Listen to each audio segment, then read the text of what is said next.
These are the dominant 7th chords with a raised and lowered 9th and a 13 and a raised 11th and lowered 5th. So they'll come from the diminished scale, the octatonic scale. These will be on E flat, and this is the 2, 3, 5, 6 string family. So in actual fact, there'll be 4 dominants: the E flat, the G flat, the A, and the C. So if we look at the basic dominant chords for E flat, so we have B flat, E flat, D flat, and G. And if we raise the G to A, we've already encountered that as a sharp 11 chord. Now what we can do is go back and we can add the E. So we can replace E flat with E to get a diminished 7th, which of course goes up and down, even in, the diminished cycle. But also we combine that with the A, and we have a diminished major 7 type sound on B flat. And of course we're, resolving to D minor in this case. Now we can take that chord, which would be B flat, E, D flat, and A, and we can raise D flat to E flat and lower A back to G. So these can all be movable by minor thirds. In this case, again, resolving to a D minor, but it could resolve to A flat, could resolve to B, etc. Resolving to a B in that case, B minor.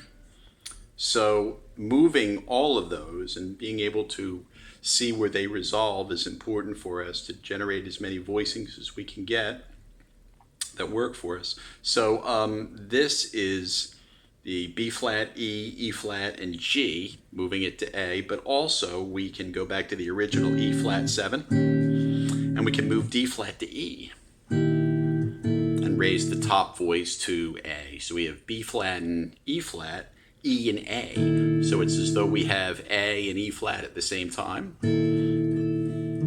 which of course can resolve to A flat, or it can resolve to D. Either one, rather easily.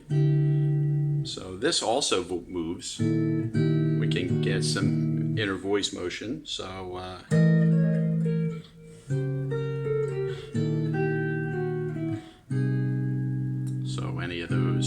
any of those chords can move. This can be planed. A chord like this, we have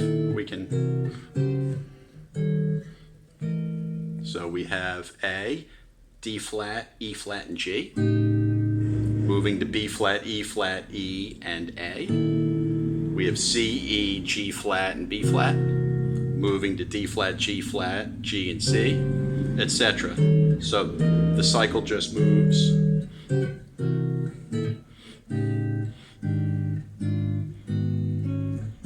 So resolving to A flat, to F, B, A flat, D, any of those, minor or major. Moving ahead to E flat proper.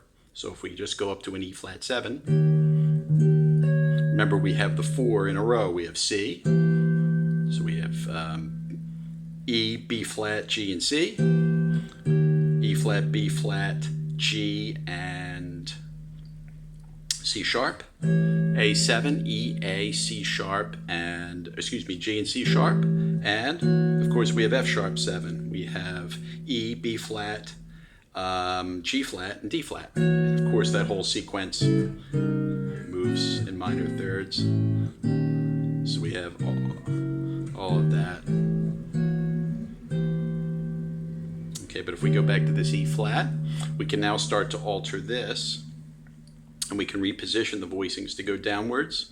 For instance, E flat, G, F sharp, and C, or D flat. So we have a sharp 9 actually here: E flat, G, G flat, and D flat.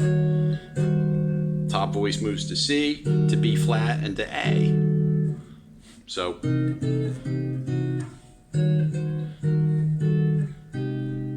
either one. want. It works fine. And again, A flat resolution, D resolution, major, B major, you know, B minor, all of them.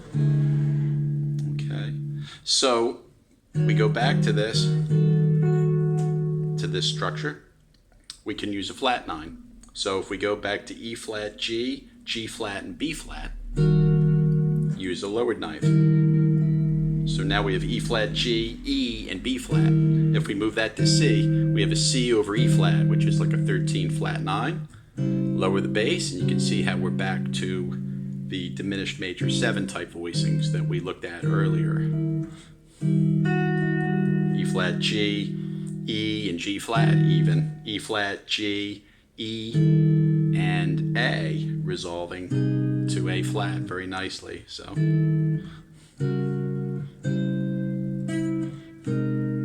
resolving nicely to that A flat chord. And going back here again with the G, we can also exchange. So once we get to the B flat and the A, we can put a B flat in the lower part. So we can have E flat, G, B flat, G flat, and A, which is nice. This is nice. Acts as a dominant A7 going to A flat, that sort of a sound, or an A flat minor. You know, that's a nice resolution. And if we go back here, if we move the E flat up to E, we get a sharp 9 sound.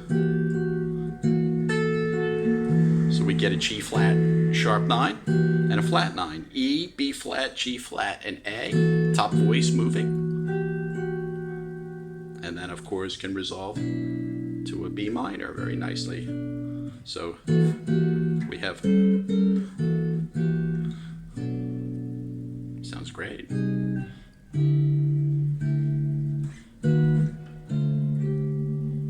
Okay, so those are some types of sharp 9 voicings. The standard sharp 9 voicings hold too. Here's an A7 sharp 9, of course. C sharp, A, G, and C.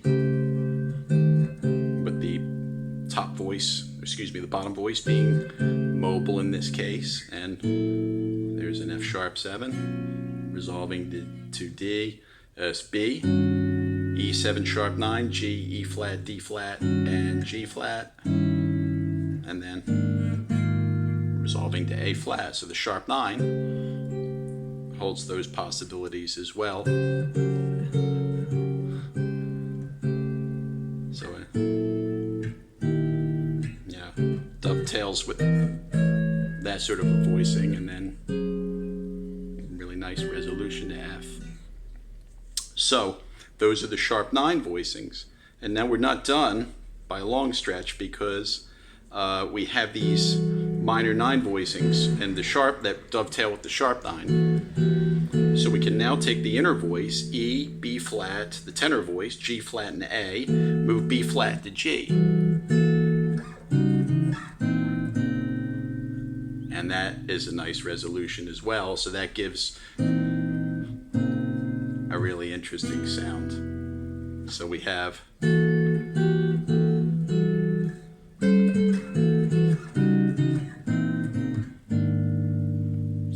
resolving to an A flat in that case, but any jumping off point, B minor is a good jumping off point there. That works as well. Yeah. So it doesn't matter, F, A flat, B, or D is fine for a resolution, because these are all E flat chords related to A, and of course related to C and related to the G flat as well. There are 4 minor 7s, of course, that we're familiar with, and those are the same names. We have a C minor 7. So we have B flat, E flat, C, and G.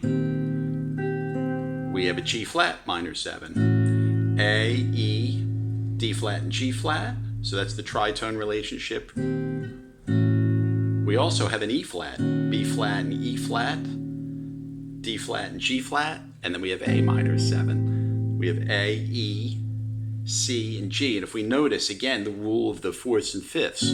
Fourths expand to fifths, and fifths contract to fourths. So in this case, the B and E went to E flat, excuse me, B flat and E flat goes to A and E. The D flat and G goes to C and G natural, respectively. And again, this is a minor third relationship that resolves. So that acts as a dominant. And that's part of the reason why half-step resolutions are fine, because this C minor 7, for example, is part of the E flat dominant family, and it resolves nicely to a B minor.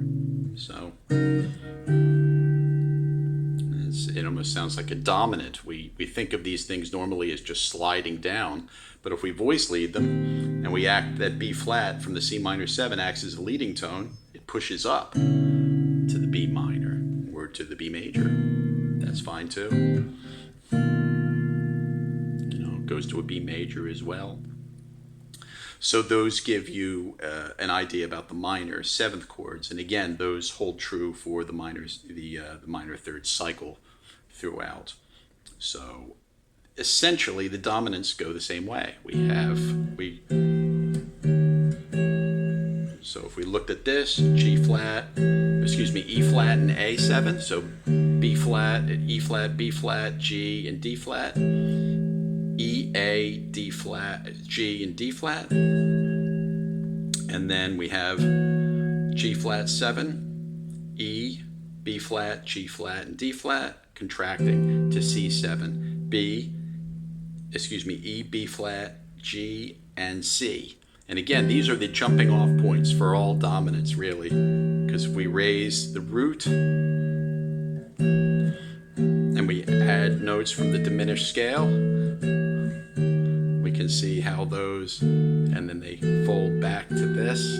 So we can see how this A7 relates to some of the dominant chords we had. For instance, here's the flat 9 one, E and A, B flat and D flat, that we can make to an E flat on top, but also it can contract to the E and A, G and B flat, and that resolves nicely down to D. So we have these sort of E flat 7 resolving to a D minor, and here's a C resolving to an F major. So those are all part of the octatonic scale.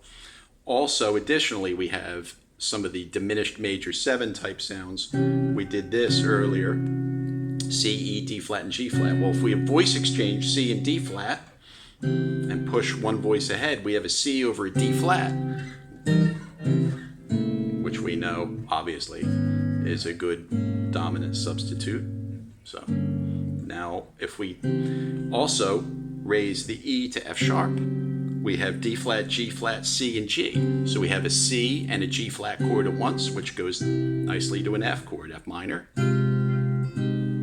and maybe to an F major, or maybe to a D minor, A, D, E, and F in that case. So those will give you a general idea about the possibilities of the octatonic scale, the dominant diminished scale on E flat, and that's the 2, 3, 5, 6 string family.